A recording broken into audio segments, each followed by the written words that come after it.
Assalamualaikum warahmatullahi wabarakatuh. Perkenalkan, nama saya Anissa Wulandari. Saya dari jurusan Hubungan Internasional Peradaban semester 5. Ingin sedikit mengulas tentang globalisasi, network, dan isu-isu strategis di Asia Pasifik. Menurut kalian globalisasi itu bagaimana sih? Apakah bersifat dinamis atau statis? Kalau menurut dari para ahli, globalisasi itu bersifat dinamis, di mana di dalamnya ada interaksi antara para aktor yang semakin intensif dan kompleks. Selain itu, globalisasi juga fenomena yang sifatnya multidimensional. Teknologi informasi dan jenis-jenis teknologi lainnya berkembang secara pesat dan merebak luas. Perdagangan berkembang secara global, arus investasi dan dana juga bergerak dengan cepat. Saling ketergantungan berkembang hampir dalam setiap kehidupan. Namun, pasti ada dampak yang diciptakan dari perkembangan ini. Di satu sisi, dapat menciptakan peluang untuk mencapai kemakmuran ekonomi, memperluas kebebasan berpolitik, dan mencapai perdamaian.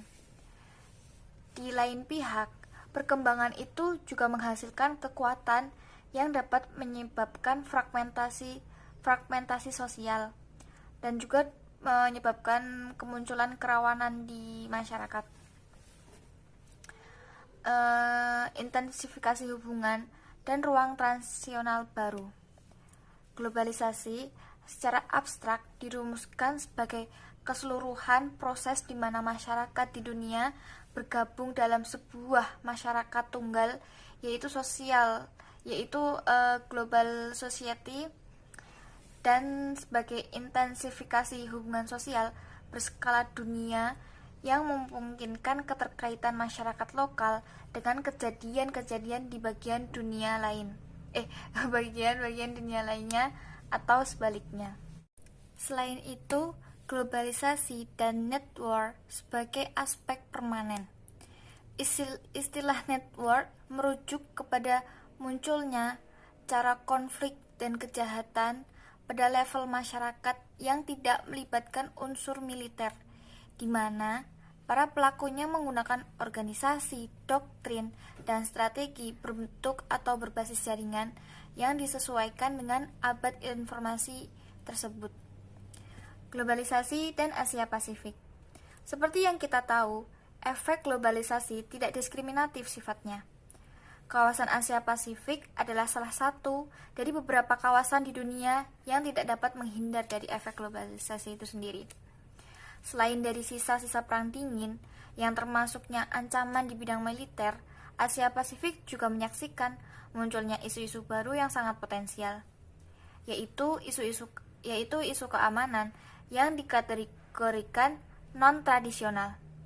Awalnya hanya lokal, namun dengan adanya globalisasi menjadi up di ranah internasional, dan alasan historis kenapa menjadi dasar munculnya isu tersebut, salah satunya tatanan politik yang dianggap tidak adil, yaitu sebuah tatanan yang menyaksikan eksploitasi negara-negara berkembang oleh negara-negara maju. Tantangan keamanan non-tradisional di Asia Pasifik. Dalam satu dasawarsa terakhir, Asia Pasifik menghadapi serangkaian tantangan keamanan tradisional, antara lain krisis finansial 1997 sampai 1998, masalah asap di Asia Tenggara, masalah penyakit SARS, dan flu burung. Selain itu juga ada terorisme internasional, kegiatan kejahatan transnasional, dan bencana tsunami pada tahun 2004. Sedangkan isu keamanan non-tradisional memiliki implikasi langsung terhadap keamanan Asia Pasifik secara keseluruhan dan kemakmuran dari masing-masing negara di kawasan. Salah satu isu keamanan non-tradisional yang cukup menyita perhatian Asia Pasifik adalah penyakit menular SARS. Tidak hanya berdampak pada bidang kesehatan, SARS bahkan berdampak di berbagai bidang, bidang sosial, bidang keamanan, ekonomi, bahkan juga politik. Ditambah kenyataannya penyakit ini tidak ada obatnya pada masa itu. Menyebar menjadi masalah non-tradisional, menjadi isu keamanan non-tradisional di Asia Pasifik pada saat itu. Selain itu, ada dua kategori ancaman keamanan tradisional di Asia Pasifik.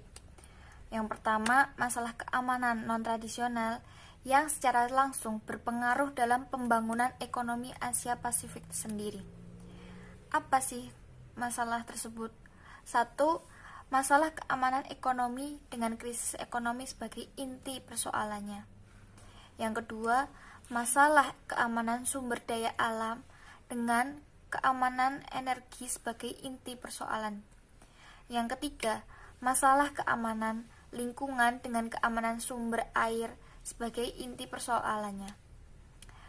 Selain itu, yang kedua adalah isu keamanan yang secara langsung berkaitan dengan lingkungan internal dan eksternal, di mana ekonomi dan masyarakat tumbuh pesat, yaitu salah satunya terorisme. Terorisme muncul sebagai akibat ketimpangan dalam pembangunan ekonomi dan sosial. Terdapat keberhasilan ekonomi, namun menimbulkan dampak juga pada sekelompok masyarakat. Mereka merasa tidak berkembang dengan ekonominya, sehingga mereka memilih jalan aksi teror untuk mengedepankan aspirasi mereka. Mereka tidak hanya secara langsung membahayakan integritas teritorial, namun bisa stabilitas dan pembangunan nasional, tetapi juga mempengaruhi stabilitas pembangunan kawasan secara keseluruhan.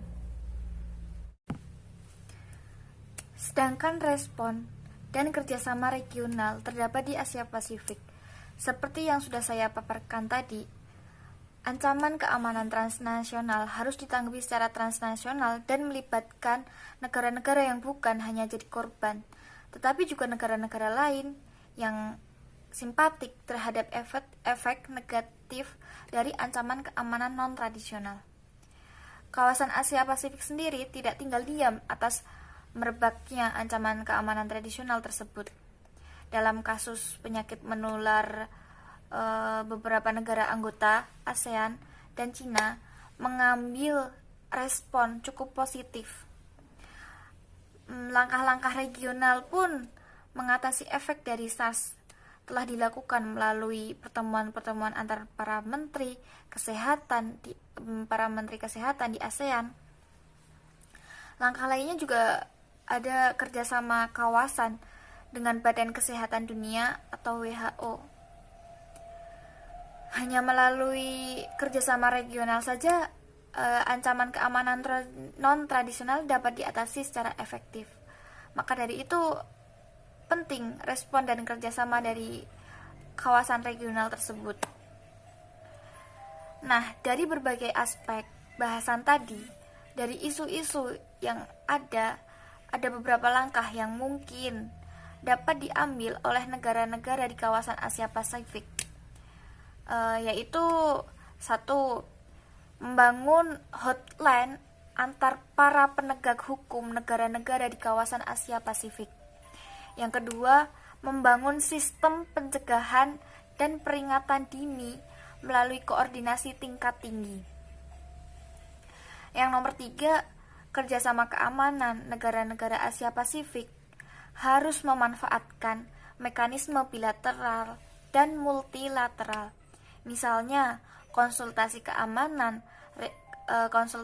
regional atau pertemuan diplomatik antara negara-negara di kawasan Asia Pasifik tersebut. Selain itu, negara-negara juga perlu dalam memperhatikan dan menghormati beberapa prinsip. Yang pertama, Piagam PBB. Prinsip-prinsip yang tergandung dalam Piagam PBB tidak boleh dilanggar. Yang kedua, kedaulatan harus dihormati.